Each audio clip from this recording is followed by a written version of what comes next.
From Wish TV and the All Indiana Podcast Network, this is the News 8 Daily 8 Podcast with Wish TV's Kylie Conway. A Wish TV News 8 update. Hi, this is Kylie Conway, and this is your News 8 Daily 8 for Friday, April 15th. Gonna have a warmer day to end the work week, but we'll have the chance for some showers during the latter half of Friday. Highs are set to rise into the mid-60s. It'll be a little breezy today with gusts up to 30 to 35 miles per hour at times. And today marks 1 year since 8 people were killed at a FedEx facility in Indianapolis. Police say former FedEx employee Brandon Hull attacked during a shift change before killing himself. And this morning, we remember all 8 victims: Matthew Alexander, Samaria Blackwell, Amarjeet Johal, Jasvinder Kaur, Jaswinder Singh, Amarjeet Sekon, Carly Smith, and John Steve Weissert. The victims ranged in age from 19 to 74 years old. News 8's Cody Adams sat down with 4 of the victims' families. It was 1 year ago that Jaswinder Kaur, Amarjeet Johal, Matthew Alexander, and Samaria Blackwell lost their lives on a tragic April night at the FedEx ground facility near Indianapolis International Airport. Family members taken and promising futures gone. Jaswinder Kaur was a mother and grandmother who loved her family deeply and was working to support her family. She was just 50 years old. Amarjeet Johal was one of multiple people in her family who worked at the facility. Her grandchildren called her Naniji. Her son Narendra Johal told us in April of last year if you only met her once, you'd remember her. She was 66 years old. Just needed more time. I don't know what else we were going to talk about. I don't know what she had in her heart she took with her. We had a lot more to talk about. This was not enough time. 19-year-old Samaria Blackwell had plans to become a police officer. Her family said she was a straight-A student who could do anything she wanted, but she wanted to become a police officer because of the heroes in her family, and she loved to help people. She never got that chance. She was, again, just a joy to be around, always brought laughter, and her impact will be felt for years and years. And Matthew Alexander was 32 years old and had recently celebrated 10 years at FedEx. His family said his workday was just starting when the shooting happened. Matthew's family said he was a huge sports fan, specifically baseball. He played at Avon High School and loved the St. Louis Cardinals. Matthew's parents started the Matt Alexander Memorial Baseball Scholarship in his honor. In studio, Cody Adams, Wish TV, wishtv.com, and follow us on Facebook. Remember them. Remember how important they were. They're not just 8 people that were taken. And the mom of one of the youngest FedEx victims is planning to honor all 8 tonight. Karen Smith says a balloon release is set for 11:04, the exact same time as the shooting. News 8's Hannah Mordeau continued our coverage this morning. She shares more of the victims' legacies. With so many lives stolen in an instant, the heartbreak and shock, it's so fresh for families. Life isn't the same. It never will be. But the memories, that's what they hold on to today. These are just some of her happy face. Perfectly preserved in pictures. I cry a lot, but there's so much to smile about. I had her for 19 years. Through the tears, Karen Smith can find the moments of happiness. We just don't want her to be forgotten. Remembering her 19-year-old daughter, Carly. You keep her close to your heart. Yes, I have her name tattooed on my heart. She also holds on to Carly's laugh, literally, here in despair. Sorry. It's her personality the family reminisces about when they meet every month on the 15th and share memories of Carly.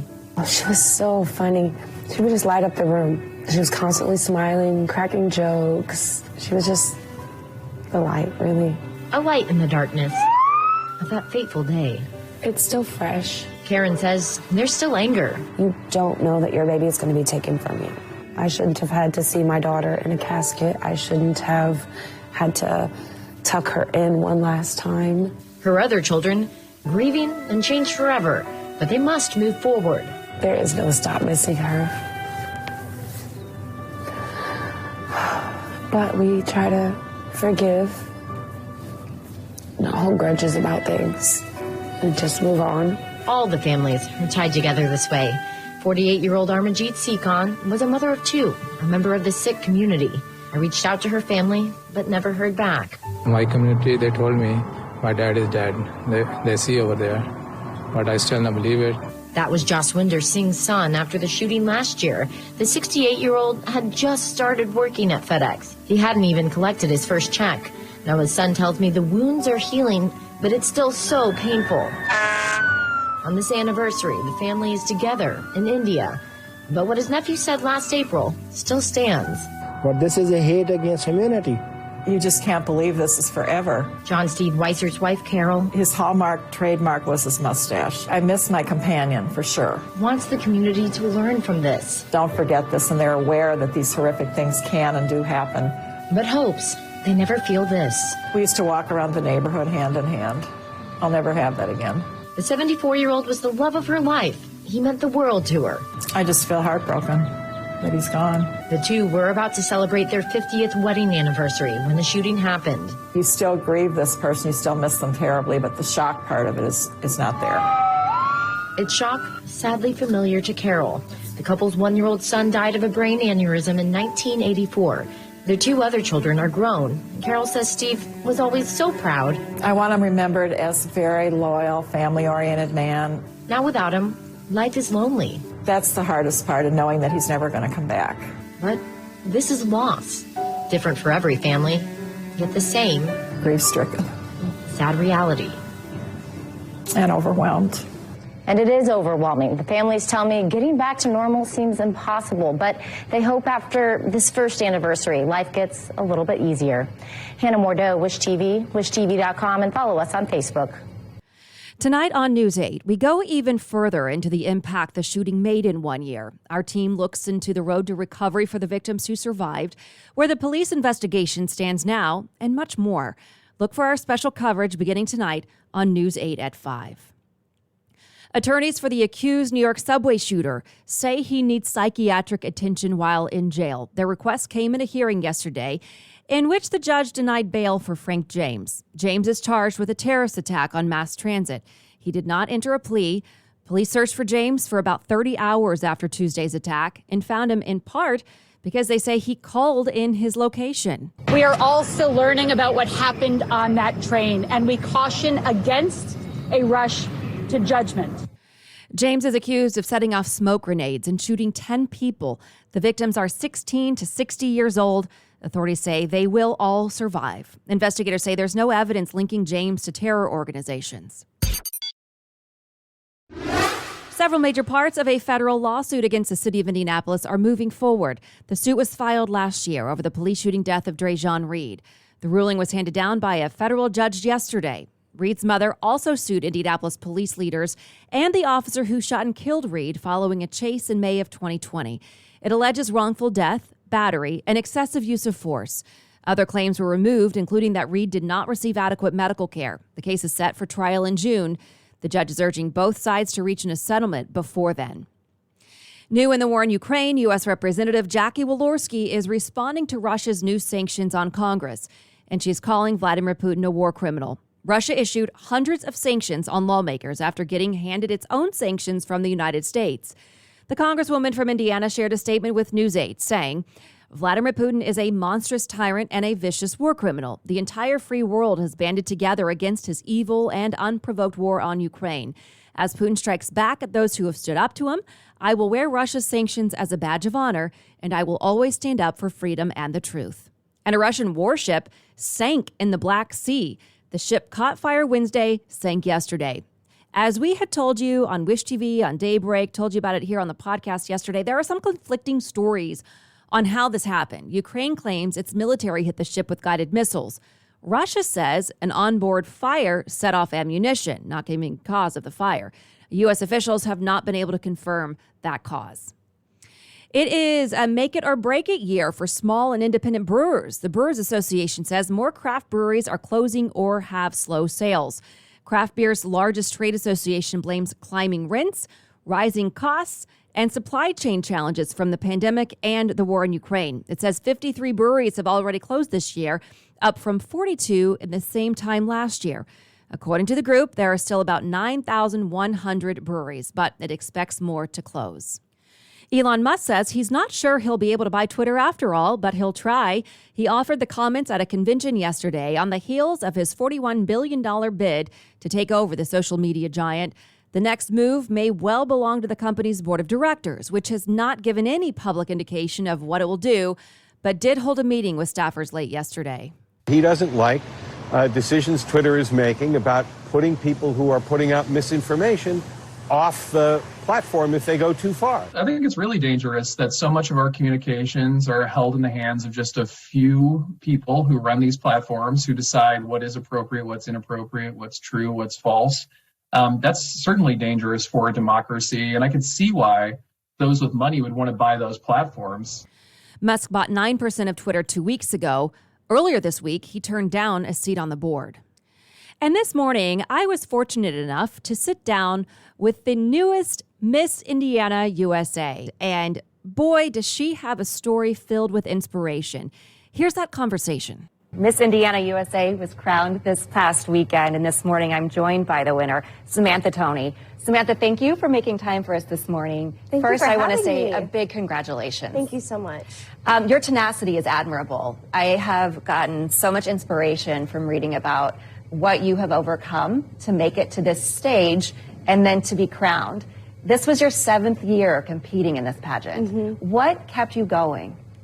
My mother passed away when I was 3 years old, and she was only 34. And if I only had 34 years on this earth, what would I want to do with it? And I would want to make it as meaningful and as fulfilling as possible. And that's why I continue to push on and I continue to persevere, because I knew that the moment that this happened, she would be so proud. And I know that she was looking down on me on that stage that night. You know, over the 7 years, 3 of them, you were the first runner-up. Yes. And then finally got the crown. Those first runner-up years, being so close to the crowning moment. Yeah. How do you bounce back from that? It stings, honestly, because you work so hard, and you're always told growing up, you know, if you work hard enough, you can accomplish it. But those were just no's and not yets. Right. You know, there was a time and there was a place for me to have this title, for me to have this job. And I just encourage you, if you have a dream on your heart, if you have a promotion you're going towards, if you have a business that you want to open, there's just one more try in you that can really take you to that dream. And there's another experience in your life that is a very similar story to this.